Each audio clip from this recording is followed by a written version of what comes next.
I'm not sure if there's going to be debate or not about this one, but let me just do a very brief explanation as to why it's on the list. In 5th gen, we had a group of legendaries. One was called Tornadus from Pokemon Black, one was called Thunderous from Pokemon White, and the third one is Landorus, Landorus, where it can. The only way you can catch it is by having those two that I mentioned earlier in the same party, and then capture that through the Land of Abundance or something. I haven't played Black in a while because I've beaten it ages ago. Yeah, and that's the Pokemon that's made it to 15, and that is Landorus. Why didn't I put all three of them in the same spot? Well, Landorus is a lot worse than the other two. Sure, it's slightly stronger, but if it's the ultimate member of the trio, then shouldn't it be a lot stronger? I know it's hard to be stronger than a legendary, but Landorus just doesn't make up for the effort, you know? It's an ugly design. It's probably the ugliest of the three. It's bright orange, so it hurts your eyes. It has a hammer haircut, whatever that is, sort of like a hammer head. It has an ugly tail that kind of looks like a bent stick with things poking out of it. And while its typing is okay, ground flying, which is very unique, it's just ugly. It's just not worth the effort to have a third Pokemon that looks exactly the same as the other, only palette swapped and with a few changes to the hair and stuff. Speaking of hair, yeah, no. That's why it's on the list, basically. That's why it's kind of halfway through the first 10.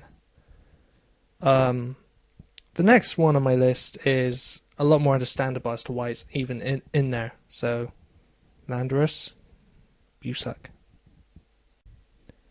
At 14, well, Landorus, while it's ugly, is unique. What's worse is having a Pokemon that's easy to catch and is absolutely boring.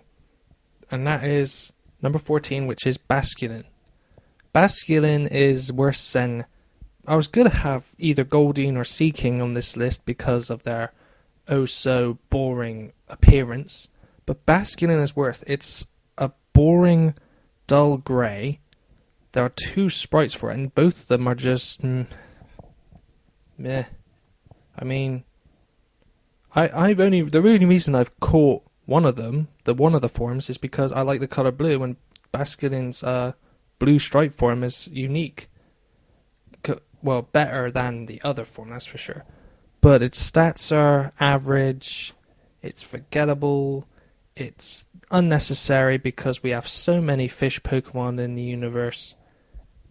And Basculin is one of those Pokemon in 5th gen that I go, do I have to catch this one? It looks so boring and common that, you know, I don't want to waste a Pokeball to catch something I'm never going to use because it will never work in battle, you know?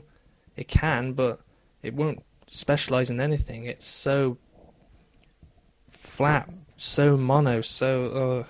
I'm running out of words for average for this guy. That's how average he is. I've run out of words. Basculin, people.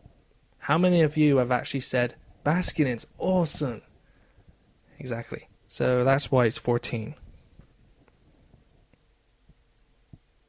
13, though. I hate to put this guy on this because I actually like pandas. Number 13 is Spinda. I think Spinda has been in more top 10s than I can imagine on YouTube. Spinda is there for about 3 reasons. 3 reasons. One reason, it's gimmick. The fact that every sprite looks different due to an algorithm, a random algorithm that determines what kind of pattern it has on its body. What was that? Sorry. Number two is its very ho-hum stats. All of its stats are 60, or 50, one or the other. And it can't really dominate in any department unless you EV train it so that its attack or special attack is superior to other stats. And it doesn't really help that its speed is 60 as well, so that it can't really outrun any of the faster types like Zeb Striker, or any of the bird starters, like Pidgeotto. And I think the third reason is because it's a normal type, and normal types are rarely useful. They're not strong against anything. They're not weak. Well, they're weak against fighting, and that's a huge problem because fighting types are really strong. Generally, like Machamp. What else? What's its name? Conkeldurr. That's a very good fighting type. The Hitmons. Medicham, I guess you could say. Anyway, that's why it's on the list, because it's a normal type, a very stupid gimmick. It's a shame as well. I like pandas, and I like Spinda's design. It's just that it's so bad. But luckily, there's a Pokemon right in front of him that's worse, in my opinion, of course. Number 12. Number 12 is Castform. Castform is a very basic Pokemon design. By basic, I mean it's just a head with, I don't know what they are, boobs? Or shoulders? Or just two huge pecs? It's unexplainable, really. It just has pecs and a head with what appears to be white glasses or something, or white paint all over its eyes. It has sort of a jerry curl at the front, and a very indistinguishable tail, sort of like a very small one that dogs have.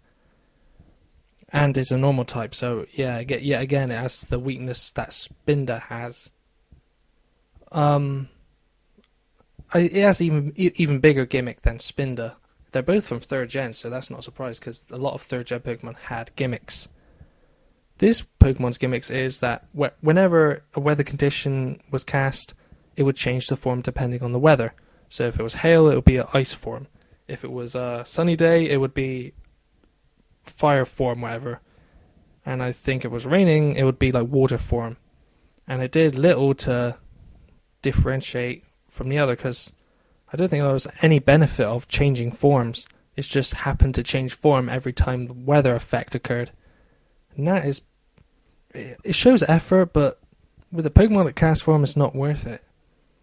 It's just adorable, but if only it evolved, if only it had sort of like a secondary weather form, like one that actually looked like more of a Pokemon than this thing. It's grey.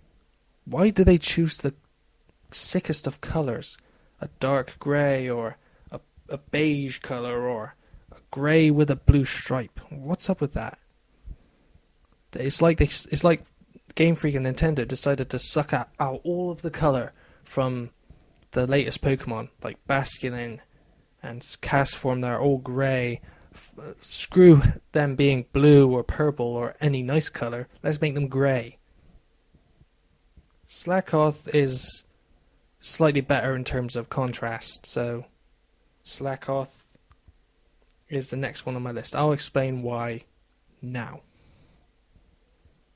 Oh, we're getting close to the top 10, but in the meantime, let's talk about the one I just talked about seconds ago, Slakoth. The fact it's a better colour than Castform, but that's not a good enough reason to make it any further away from the top 10. It's number 11 because it has a crippling ability, I mean literally damaging to the whole line, except for Vigoroth, who has a better ability, I guess. But Slakoth, Truant? Is that how you pronounce it? Truant is the worst ability I've seen in a while. It means that it can only attack every other turn, so that means, let's say you attack this turn, it can't attack the next turn, but it can attack the turn after. Every 2 turns, in other words. That is terrible ability. No benefit whatsoever. It's not like it says it raises the attack every time it attacks, but for every turn it misses, it has to recharge, and then it'll attack with double the power. That would be great, but no benefit from it. It just cripples Slakoth. Sure, Slacking has the same ability, but Slacking is strong. It has one of the highest attack stats of all Pokemon, probably in the top 10. And that's good. But Slakoth is the pathetic first form that looks tired and is weak and no real advantage over anything else, especially with that truant ability, and that's why it's 11. Terrible. Anyway, I've gone on a bit about those 10. You really want to see the top 10, right? The 10 worst Pokemon out of all 649, yeah? Well, my next video will cover them. Thank you.